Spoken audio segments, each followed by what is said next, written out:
Hi, this is Stephanie Stock from Ohio Advocates for Medical Freedom. Today we are speaking with Libertarian verified candidate Elizabeth Thomas, who is running for House District 1.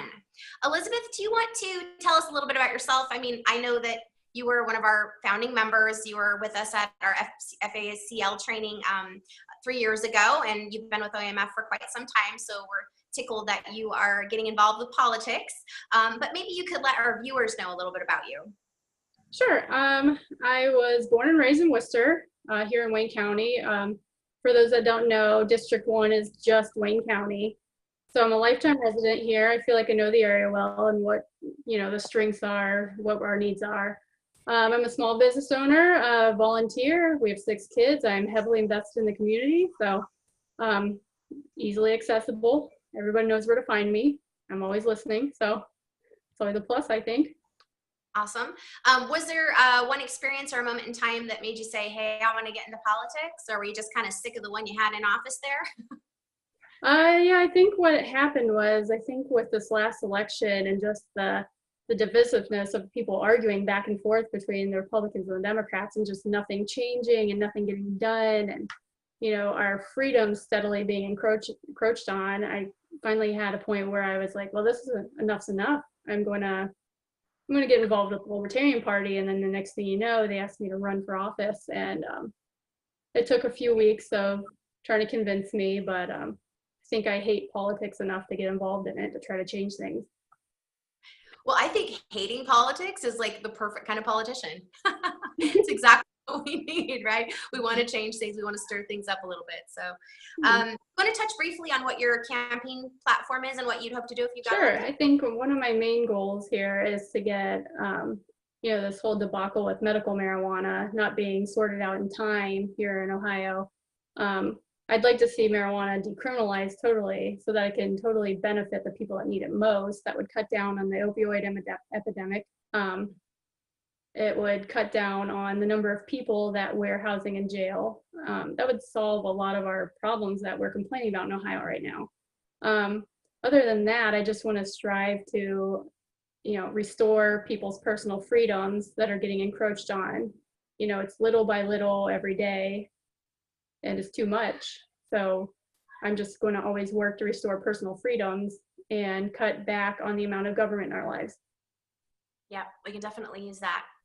Do you want to talk a little bit about issues in your own life that made you more receptive to informed consent and medical freedom? Were you affected personally at all? Yes, I was actually.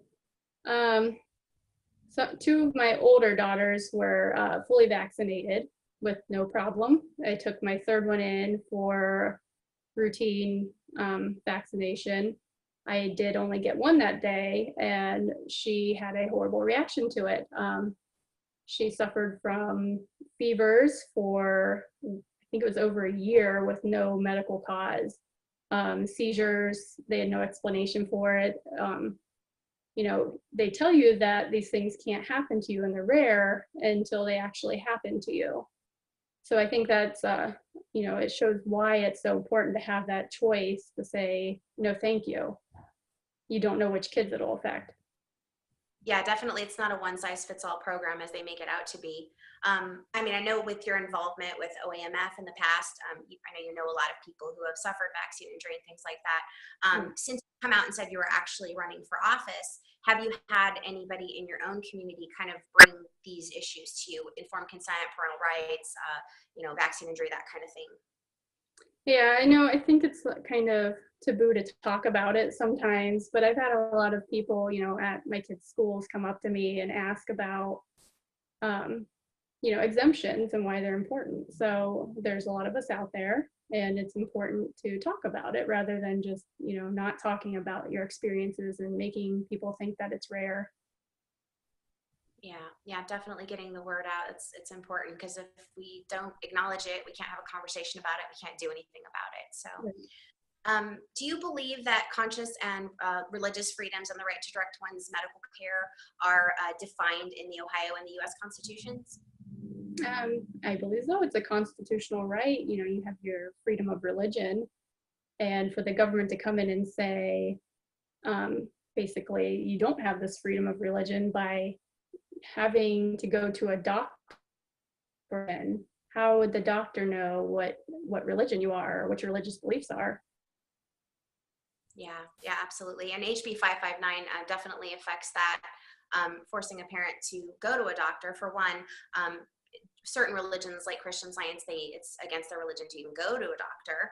So it forces a fee to go to a doctor. It makes them violate their religious code to go to a doctor, and then they have to sit there and get basically a medical education in order to get a religious exemption. And it's a terrifying place to be when we have legislators putting those kinds of laws on the table.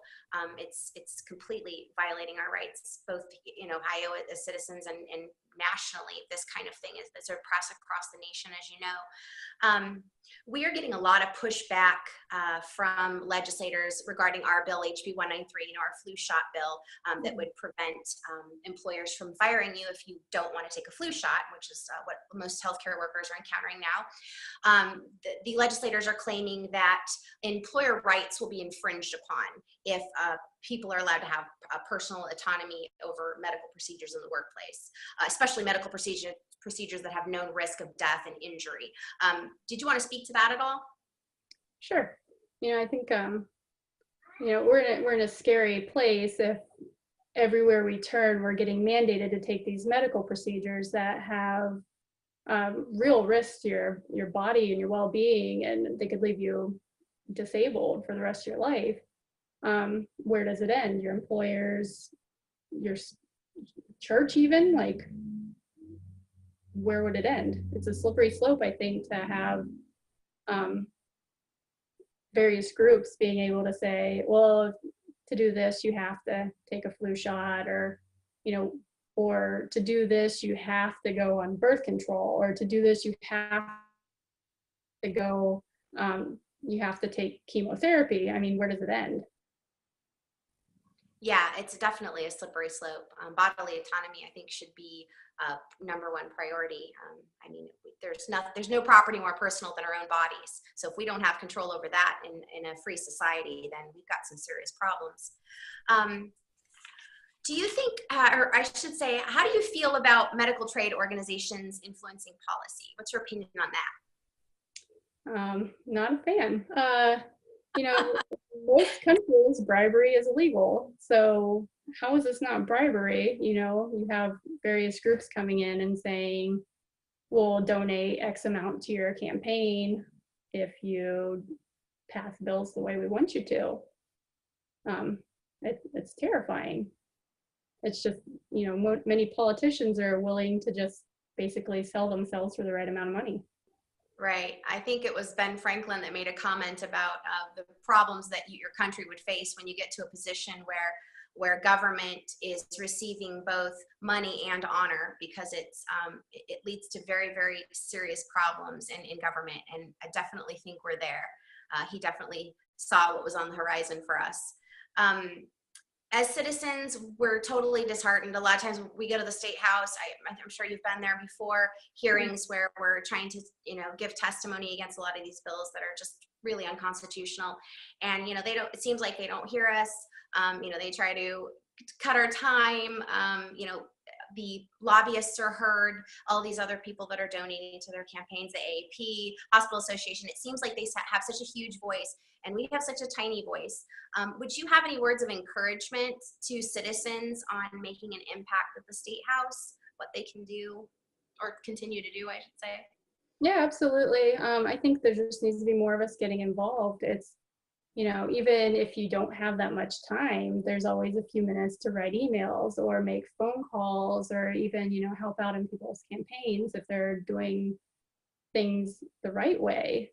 I'd also like to see more just regular citizens running for public office. There needs to be more of us out there doing things rather than just career politicians that they're making their whole life off of, getting reelected or being shuffled around to various positions. There just needs to be more of us out there. Yeah, I agree. We need some fresh blood in there. We need some fresh minds. We need some people that are understanding the Constitution, understanding freedoms, and want to make a difference, and are more interested in making a difference than getting reelected next time. In fact, I'd love somebody to come in and say, hey, I'm coming into office this year. I'm going to tear it up for my session, because they'll probably vote me out after because of all of the things I want to do and clean up. Those are the kind of people we need. And if we just keep getting new ones and doing that, well, we start making progress towards a better future for ourselves and for our kids. Did you have any closing statements or anything else you wanted to say? If anybody wanted to get involved with your campaign or anything like that, what they could do? Yeah, if you want to go with the party of personal freedoms and rights, check out the Libertarian Party of Ohio. We want to be the ones doing the right thing most of the time, not all the time. Yeah, we could always use the help. Awesome. All right. Well, I encourage everybody to please go to the polls on November 6th. It's your duty to vote. We have some great online tools. You can go and check out and see who the verified candidates are for medical freedom and informed consent and parental rights. I know those issues are important to you. So please take those voting guides to the poll with you. And I thank you so much, Elizabeth, for being with us today. And I just best of luck. Thank you. I appreciate it.